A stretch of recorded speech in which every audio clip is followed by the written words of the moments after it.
Ուրեմն նայեք, մենք պատրաստել ենք մի փոքր զեկույց, որը ձեզ ցույց կտանք, սա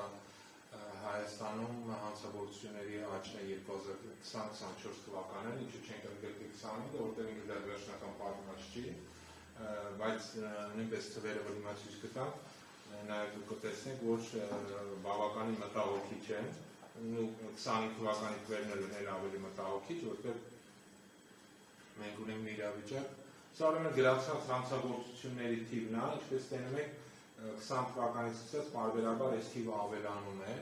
եթե նախկինում տարեկան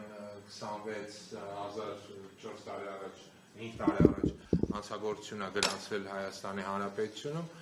ապա վերջին տարիներին այն ստաբիլ հասել է 40,000-ի, ասեմ, որ այս տարի 25 թվականը վերջնական պատրաստ չի, բայց նորից նոր ռեկորդ ունենք, ըստ տարբեր աղբյուրների, այս թիվը նորից ավելացել է, այսինքն անցնելով նույնիսկ 50,000-ը, այսինքն տարեկան 40-ից 50,000 քրեական գործերի հարուցում, որը պայմանավորված է մի շարք խնդիրներով, որ խոսանք հետագայում եւ կտեսնեք ընդհանուր իրավիճակը։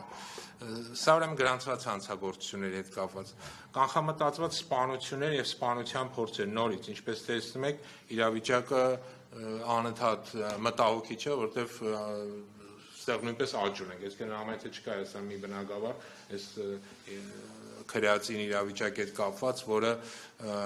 մեր համար մտահոգիչ չէ, որտեղ ոչ մի դրական երևույթ չկա։ Եվ այդ կանխամտածված ծանր մարմնական վնասվածքների դեպքեր նորից ընդհանուր իրավիճակ ինչպես տենում եք, տարի տատանումները, բայց ընդհանուր միտումները դեպի աճն է գնում եւ այստեղ նորից իրավիճակը խնդրահարույց է։ Էլ ավելի վատ է վիճակը բռնաբարության եւ բռնաբարության փորձերի հետ կապված նորից, ինչպես տեսնում եք 2020 թվականից սկսած պարբերաբար սա նույնպես իրավիճակի վատ թարացում ունենք, այսինքն չկա մի բնակավար, որտեղ կարող ենք ասենք, որ ինչ որ դրական միտում կա կամ ինչ որ դրական փոփոխություն։ Նորից թմրամիջոցների հետ կապված, եթե 2020 թվականը մենք ունենք ընդամենը 1226 դեպք, ապա 2023 թվականը ընդհանրապես թիվը հասել է 5070-ի, 2024-ին մի փոքր նվազում կա, բայց ինքն ընդհանուր միտումը դուք տեսնում եք բացասական է, իսկ թմրամիջոցների մուտքով պայմանավորված, այսօր նույնպես իրավիճակը շատ վատ է։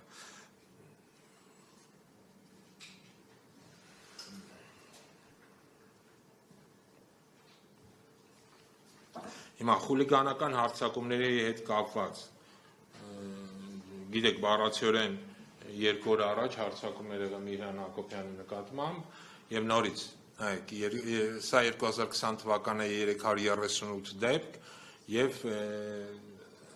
խուլիգանության նման դեպքեր արդեն 2024-ին կրկնակի ավելի շատ է, անցնում է 700-ը։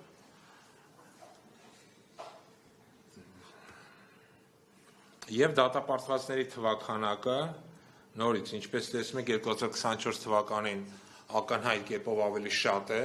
քան նախորդ տարիները եղել, չնայած ընդհանուր առմամբ սա պայմանավորված է նաև քրեական օրենսգրքի փոփոխության հետ, սա հատուկ ուզում եմ շեշտեմ,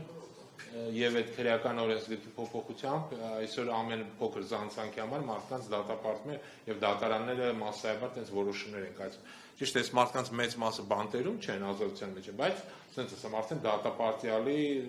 կարգավիճակ ունեն։ Եվ վերջում ես կարճ ցույց տանք նաև ամենամտահոգիչը դատապարտվածներից կիրառվել է համաներման ակտ։ Ինչպես տեսնում եք, համաներման ակտերը վերջին 4 տարիներին անընդհատ նվազում է։ Եթե նախկինում գոնե դատապարտվածների 5.5%-ը 4 տարի առաջ համաներմամբ ազատ էին արձակում, ապա 2024-ին 0.03, այսինքն զրոյացել է, էլի, համաներմամբ ազատ արձակման դեպքերը դարձել են զրոյական։ Սա էլ ուզում եմ հատուկ շեշտեմ, որ այս ամբողջ տվյալները վերցված են պաշտոնական աղբյուրներից, պաշտոնական հրապարակումներից, այն ինչ որ կա, եւ սա է իրավիճակը պայմանավորված Հայաստանում քրեածին իրավիճակով, այսինքն այս վատ թարացումները տեսնում ենք, եւ սա նույնպես ինչպես նշեցինք մարդու իրավունքների պաշտպանության զանգվածային խախտումների հետևանք է։ ՄԻՊ-ի աշխատանքի կամ ՄԻՊ-ի անգործունեության հետևանք է, սա նաև հետևանք է նրան, որ Հայաստանում ստեղծվում մի օրենսդրական իրավիճակ, երբ որ ցանկացած դեպքի համար մարդկանց կարան ձերբակալեն եւ տանեն նստացնեն, սա նաեւ հետևանքի նրան, որ այսօր իրավապահ համակարգը, ինչպես նշեցի, չի զբաղվում այս քերիացին իրավիճակով երկու ավելի շատ զբաղված է տարբեր տեսակի քաղաքական եկեղեցու նկատմամբ հալածանքներով ավելի շատ մեծ ներդրում ունի, ասենք ասենք, այս բնակավարում եւ դուք պատկերը արդեն ինքներդ դրա համար տեսնում եք, սա նաեւ մենք առանձին տպել ենք եւ ձեզ կարող ենք տալ նաեւ տպագիր իրավիճակում, որը դուք կարող եք արդեն ներկայացնել ավելի մանրամասն ներկայացված է այստեղ։